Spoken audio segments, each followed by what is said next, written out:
bisa menangis? Menangislah. Bapak Ibu Saudara, dalam film animasi yang berjudul Inside Out digambarkan emosi-emosi dalam diri manusia berinteraksi satu dengan yang lain. Dua tokoh utama yang digambarkan sama-sama berusaha mengatasi masalah seorang anak manusia adalah sadness dan joy, kesedihan dan kegembiraan. Kegembiraan pikir cara satu-satunya untuk mengatasi masalah anak ini adalah dengan terus-menerus menghadirkan kegembiraan. Kalau ada masalah, cobalah berpikir positif dan bergembira. Ada kesulitan, hadapi dengan tertawa. Situasi sedang kurang menyenangkan, ingat memori-memori yang menggembirakan. Tetapi sampai akhir film ini barulah kita paham, ternyata kesedihan sewaktu-waktu diperlukan, bahkan bisa mengubah keadaan. Karena kesedihan tidak melulu bicara soal galau, tertekan, stres, dan lain sebagainya. Kesedihan juga bisa berarti penyesalan, atau empati, atau haru, atau tersentuh, atau terenyuh. Air mata tidak melulu buruk. Dan di minggu Advent ketiga ini, Minggu Sukacita, kita mau coba renungkan kembali air mata yang baik. Yang seperti apa? Yang tidak hanya bisa mendinginkan hati yang panas, tetapi juga bisa mengubah keadaan. Kita akan baca satu ayat terpendek dalam Alkitab menurut versi King James Version, yaitu Yohanes 11 ayat 35. Di sana tertulis apa? Saya akan bacakan Yohanes 11 ayat 35. Maka menangislah Yesus. Atau dalam King James Version tertulis Jesus wept. Maka menangislah Yesus. Wah, bagaimana mungkin Sang Sukacita yang lahir dalam dunia membawa sukacita bagi semua orang. Di satu saat, di satu titik tercatat dengan begitu sederhana dan jelas. Maka menangislah Yesus.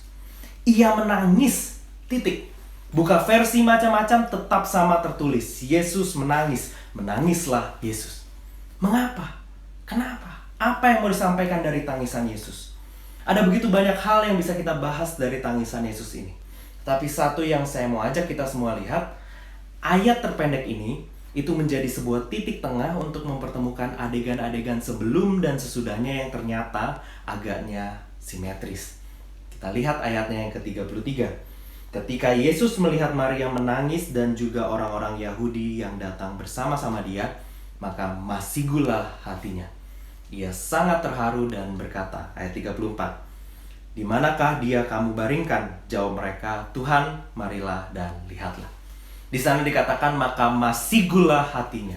Apa itu masigul? Bersusah hati, sedih.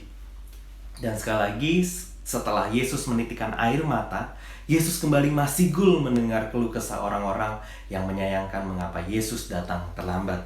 Ayat 37. Tetapi beberapa orang diantaranya berkata, "Ia yang memelekkan mata orang buta, tidak sanggupkah ia bertindak sehingga orang ini tidak mati?" 38. Maka masigullah pula hati Yesus, lalu ia pergi ke kubur itu. Kubur itu adalah sebuah gua yang ditutup dengan batu. Yesus berbelas kasih. Kalau pertama ia begitu sedih melihat ada banyak orang menangisi kematian Lazarus, tetapi kini ia kembali bersedih mendengar orang-orang yang percaya padanya ternyata menyayangkan kedatangannya, yang menurut mereka adalah terlambat. Lagi kita melihat iman Maria dan Marta sebelum dan sesudah Yesus menitikkan air mata. Di ayatnya yang ke-32. Setibanya Maria di tempat Yesus berada dan melihat dia, tersungkurlah ia di depan kakinya dan berkata kepadanya, "Tuhan, sekiranya engkau ada di sini, saudaraku pasti tidak mati." Sebelum Yesus menangis, ia belum mengatakan apa-apa, Maria sudah menyatakan imannya, bahwa ia dan mungkin banyak orang percaya Yesus bisa menyembuhkan orang dari sakit penyakit, bahkan mereka yang sudah sekarat sekalipun. Tetapi setelah Yesus menangis, Yesuslah yang pertama-tama memerintahkan supaya batu penutup kubur Lazarus itu dibuka. Dan Marta mewakili kebanyakan orang juga justru menyatakan keraguannya. Kita lihat di ayatnya yang ke-39. Kata Yesus, "Angkat batu itu." Marta, saudara orang yang meninggal itu, berkata kepadanya, "Tuhan, ia sudah berbau sebab sudah 4 hari ia mati." Tetapi Yesus tidak berhenti di sana.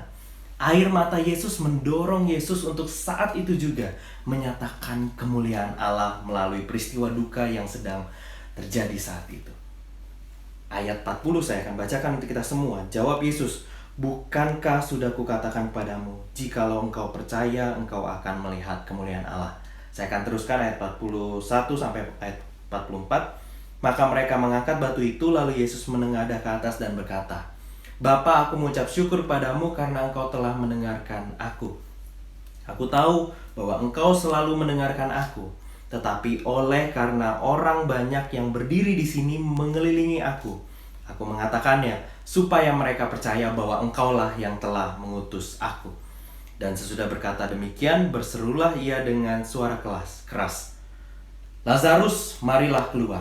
Orang yang telah mati itu datang keluar, kaki dan tangannya masih terikat dengan kain kapan dan mukanya tertutup dengan kain peluh.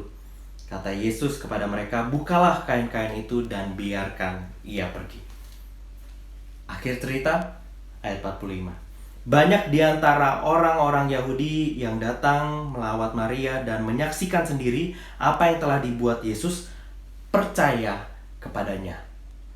Jadi kita bisa melihat ada air mata yang dibiarkan mengalir di wajah Yesus, yaitu air mata yang baik, yang tidak membuat orang larut dalam kesedihan, tetapi mendorong seseorang untuk melakukan sesuatu yang berbeda dengan keberanian yang didapat dari kesedihan yang begitu mendalam. Air mata yang tidak membuat bimbang lalu hilang arah. Sebaliknya mau terus taat, mau terus percaya bahwa di saat-saat seperti inilah ketika duka hadir begitu mendalam. Di saat seperti itulah kemuliaan Allah harus semakin dinyatakan. Air mata yang baik inilah yang kemudian memberikan titik balik, mengubah jalan cerita, membuat perbedaan, dan pada akhirnya membawa sukacita. Air mata mungkin malah makin deras mengalir, tetapi tidak lagi air mata kesedihan, kini air mata kebahagiaan yang tidak terkatakan. Semua butuh proses, semua butuh waktu. Jika saat ini kita masih bisa menangis sedih karena sesal kita, karena empati kita, karena pergumulan berat yang kita hadapi, menangislah. Tetapi biarkan air mata yang baik yang jatuh berderai, supaya air mata itu menjadi titik balik, dan Tuhan mengubahkannya menjadi mata air yang membawa kebahagiaan dan sukacita. Masih bisa menangis? Menangislah.